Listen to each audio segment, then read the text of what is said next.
Les autorités suédoises prennent très au sérieux les risques de confrontation mondiale, non pas entre Nord-Coréens et Américains, mais entre Russes et Occidentaux.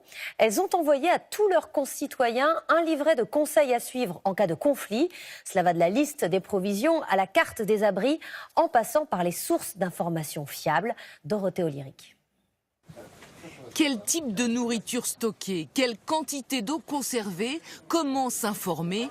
En cas de guerre, d'attentat ou de catastrophe naturelle, toutes les réponses se trouvent dans ce manuel qui va être distribué à près de 5 millions de foyers suédois. 20 pages illustrées qui détaillent les mesures à prendre.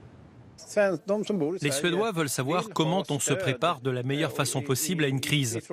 Comment on résout les problèmes de nourriture, d'eau, d'électricité ou de communication. Le manuel évoque même une possible mobilisation générale.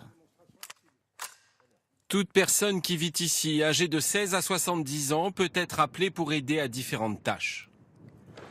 Pourquoi une telle opération? Stockholm a également annoncé début mars le rétablissement du service militaire dès cet été, 7 ans après l'avoir supprimé. Cette stratégie s'explique par la situation de la Suède et par les tensions avec la Russie, qui possède une base navale dans la région de Kaliningrad. Des incidents à répétition, l'incursion d'un sous-marin russe en 2014 dans l'archipel de Stockholm, mais aussi plusieurs survols d'appareils russes dans le ciel suédois.